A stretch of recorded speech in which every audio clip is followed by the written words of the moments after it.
Hello there everyone, and welcome back to Dragon Mania Legends Reborn. So today, we are going to be hatching the Venom, the Minotaur, and the War Dragons today. So obviously we only unlocked the metal element a couple of levels ago, so we've just been sort of finishing off our common dragon collection, because before you even start trying to breed all your epics and legendaries and rares and stuff like that, you really should be breeding all of the common and uncommon dragons that you can. Also hit level 18 just now, so soon enough we'll actually have the energy element as well, which is another reason why I've been really trying to get all of these metal dragons out of the way.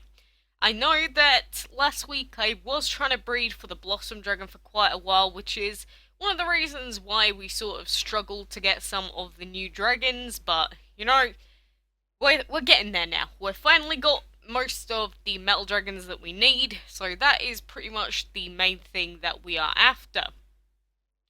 But if we can, obviously, I would love to be able to breed, like, the Regal Dragon or Black Armor if it wants to pop up for me very soon, but, you know, I guess that is just going to be up to the game and whether it wants to actually give it to me or not. Because sometimes this game, it gives me everything that I want, and sometimes it will just give you common after common after common. Especially since we're only breeding together really low level stuff at the moment, like level 4s or 5s, just because we don't have a whole lot of food. But at the end of the day, you know, we're getting stuff out of the way, we're upgrading our dragon's elements as well, so soon enough we should see our codex being very slowly but steadily completed. So we'll finish it off by hatching this War Dragon now. Again, I did obviously skip quite a bit of this because you don't just want to be sitting there for 8 hours and waiting for all the dragons to finish hatching. That would not be a great deal of fun. And as you can see, we've almost finished Ironhide Dragons. We just need to breed the Armored Dragon, which isn't uncommon. Probably won't try and breed him straight away, like how we haven't bred the Cloud and we haven't bred the Snow yet. I always forget just how annoying breeding for some of the uncommons is at the beginning of this game, because obviously it's been a very long time since I've had to worry about it. We did get another Tornado Dragon out of trying to breed the Blossom, which is obviously not what we want. You know, I am very disappointed that we didn't get the Blossom Dragon last week, because I was trying to breed it, not as much as I could have, but at the same time I'm still a little bit disappointed. It's obviously a very lovely looking dragon, and it would have been nice to add her to our collection, but alas, we are not so lucky this time around. But like I said, I have been upgrading the elements on our Rust Dragon, because even though he's not going to be a permanent member of the team, right now I'm actually finding him to be quite useful. The only problem is, because of how tanky he is, the healing isn't quite as good as I wish it was between him and the Agave Dragon, so I wish he was a little bit tankier than he is. Plus, he's a rare, so obviously his stats aren't going to be quite as good as an epic or a legend or anything, which does suck a little bit, but you know, definitely could be worse. And his use is definitely coming up very soon, because we just beat the sludge boss fight, and all of these fights have either plant or energy as the first element. The ones that have the energy element are screwing over the Rust Dragon, I'm afraid, because obviously he is a metal element dragon, so energy is super effective against him, and it's not fun. But the Gold Vault fights like this, obviously absolute piece of cake. And I am still doing them so that we can get that little bit of extra gold. Another fight here where, actually, I don't know why I took the Lava Dragon into this fight, because he is weak to wind, and both of these Regal Dragons have wind. So, luckily enough for us, he didn't just instantly try and murder the Lava Dragon. Maybe I should have used my, my Stone Shield there, but I don't know. Don't know why I keep bringing this Lava Dragon with me, to be honest. All that he's doing is ruining my chances of getting 3 stars on a lot of fights. Luckily for us, though, these Regal Dragons are dumb, to say the least. And they just tried to take out a Gave Dragon instead. You know, that is fine. I have not been punished for my stupidity. definitely a big fan of that. Thank you, game.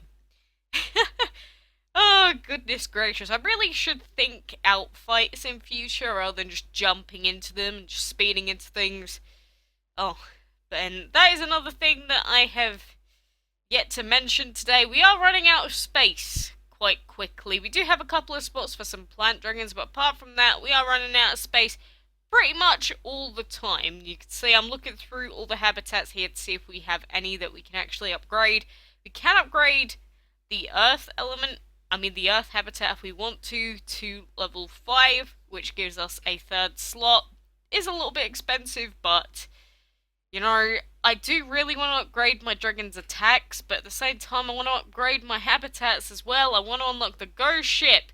I feel like I do this every episode, but I'm just constantly screaming because I want to unlock everything. But for now we will do a couple more normal fights. Rush Dragon is now at level 13, and again, look at all these plant dragons. They are actually going to get decimated by our Rush Dragon, and luckily the Lava Dragon isn't weak to the Tree Dragon. He is weak to all the Leaf Dragons here, which is a little bit troublesome. And again, I really should take him out of the team. No, don't focus him down! Ah, why have you done this? Normally, as long as the other two dragons that we have don't take too much damage, we can still get 3 stars on the fight, but obviously if they get weakened a little bit, like these guys are going to be from the poison, it isn't going to go too hot for us. So what I have been doing is, instead of just going all out and just losing all the stars, I have slowly been working around the stone shield and metal element stuff. Don't worry, I am relearning how to play this game back from like 2 years ago from my current state, and look at how low those two were. Look at that tiny little bit of health. What is that about? What a problem. But yeah, don't do what I'm doing here. This was me just, I don't know, being impatient, just wanted to move on, not really caring about my score on the fights. It's not the way that you should be doing it, okay? Definitely, if you have the earth element or a metal element dragon, you should be having them in the first slot, which is the main problem that I am having here. Instead of putting him in the first slot, I'm just keeping the Agave Dragon in slot 1. And I understand why I did it, because obviously the Agave Dragon is trained up, so I want to deal as much damage as I can straight away. But it's not the best thing to do, just overall. Luckily, they haven't instantly killed our Lava Dragon here. And, you know, it is a good question. Do I use a stone shield or do I use metal first? I would normally suggest using the stone shield and then putting the metal element on your dragons, but in this fight, it doesn't really matter all that much. But we can murder this candy dragon, luckily, and maybe then we'll be able to just speed through and wreck these other two dragons. I mean, our lava dragon isn't even dead yet, but yeah, maybe the slow and steady wins the race approach may have been more appropriate. But, you know, I think we're gonna have this finito and done skis anyway, so like I said, doesn't really matter. It's just, obviously I'm costing myself a little bit of extra food and gold that I could have potentially got. And there, I'm not sure about the revitalize. I mean, it did keep the Rush Dragon alive, but mainly just because the Candy Dragon missed. So, I don't know, it seems like I'm getting pretty lucky despite my idiocy today. But this fight here, Honey Leaf Honey. Probably should have switched out the Lava Dragon again. Remember, this is all in hindsight. All of this was recorded like a week ago. This is me looking back on myself. And hopefully walking it through or describing to you guys as well what I probably should have been doing instead. Because, you know, if you do look at your own replays for games that you play, or just looking through videos that you've recorded of yourself playing, you find mistakes much, much easier. Like, especially in first-person shooter games, not necessarily just DML, but when you watch yourself, you think, wow, why have I done such a stupid thing? Am I an idiot? The answer is normally yes to that question. And normally you're just not thinking or just not paying as much attention as you could have been. That is what I have worked out or found out the most myself by making my own videos, because I do watch my own stuff every so often if someone mentions something, and this is just one of those examples. So, you know, instead of just going out and trying to one-shot stuff like I'm used to, take my advice and instead try and be more defensive. But for now, that is going to cut it for today. We'll have some new stuff next time, but until then, I will see you then.